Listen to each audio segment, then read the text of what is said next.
ఇంకా మళ్ళా మాట్లాడే వాళ్ళంతా బలిగిన వర్గాల సభ్యులే.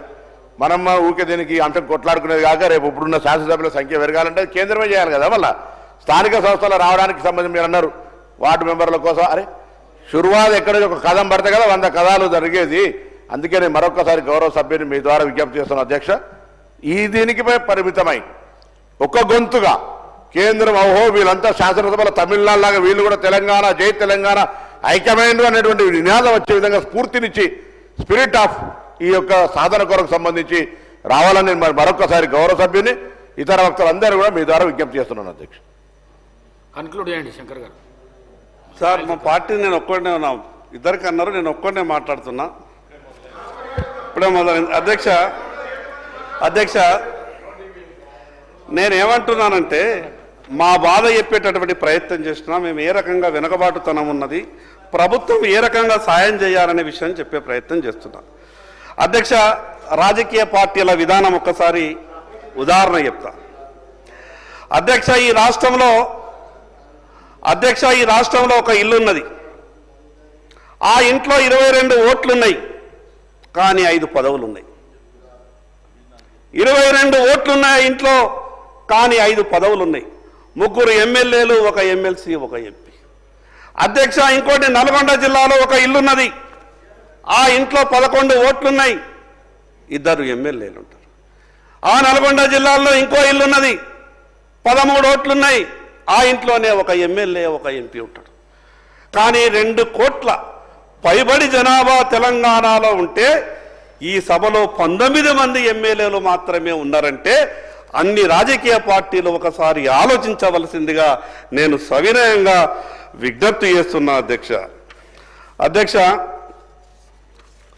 నేను ఎందుకు ఈ మాట మీకు చెప్పే ప్రయత్నం చేస్తున్నానంటే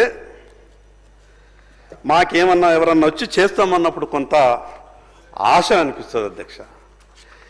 ఎంబీసీ కార్పొరేషన్ నేను ఎందుకు చెప్తున్నానంటే గతంలో ఎంబీసీ కార్పొరేషన్ అనేది ఏర్పాటు చేసిండ్రు. ఎంబీసీ కార్పొరేషన్ అనేది ఏర్పాటు చేసి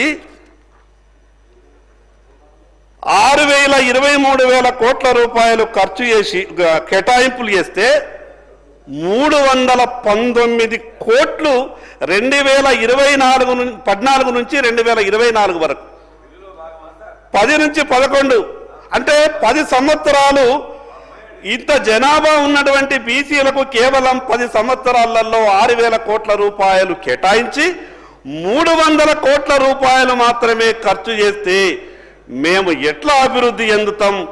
ఈ విషయాన్ని సభ ఆలోచించాలని మాత్రమే చెప్పే ప్రయత్నం చేస్తున్నా అధ్యక్ష. ఒక్క విషయం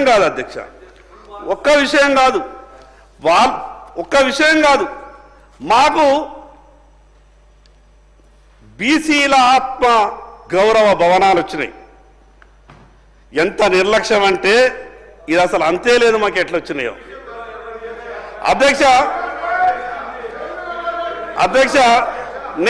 అధ్యక్ష నేను తప్పకుండా మాకు జరిగినటువంటి నిర్లక్ష్యం మీద మేము తప్పకుండా మాట్లాడతాం.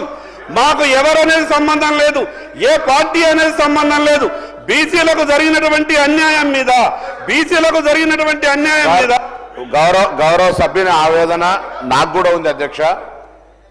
ఆత్మగౌరవ భవనాలు లేదా ఇతరత్ర వారు చెప్తున్నట్టు అన్ని అంశాల మీద మా పార్టీకి మేము అసలు తెలంగాణ కాదు భారతదేశంలో బీసీలకు సంబంధించిన అంశం నివేదిక ఏదన్నా న్యాయం జరిగిందంటే ఛాంపియన్స్ కాంగ్రెస్ పార్టీ. నేను ఇప్పుడు ఒకటే విజ్ఞప్తి చేస్తున్నా, సబ్జెక్ట్ డిబేట్ అది మళ్ళీ ఇన్నిసార్లు నేను తెలుగు ఇంగ్లీష్ హిందీ ఎన్నంటే చెప్తా. అధ్యక్ష గౌరవ సభ్యుని ఒకటే కోరుతా ఉన్నాం, ఈ యొక్క బిల్లుకు సంబంధించి ఇలా ఢిల్లీ సింగిల్ వాయిస్గా పోవాలి. దానికి సంబంధించి మీరు మేజర్ ఢిల్లీలో అధికారంలో పార్టీ ఇలా ఆత్మగౌరవ భవనాలు ఇతరత్ర అన్ని చర్చ చేసుకోవడానికి మరొకసారి సమయం తీసుకుందాం, తప్పకుండా మాట్లాడుకుందాం. ఇలా దయచేసి ఈ బిల్లుకు చర్చకు పరిమితమై మీరేమైనా ఇంకా సూచన చేయదలుచుకుంటే సంతోషంగా తీసుకుంటాం, అందరం కలిసిపోదాం. మీరు నాయకత్వం వహించండి, ఢిల్లీకి పోదాం.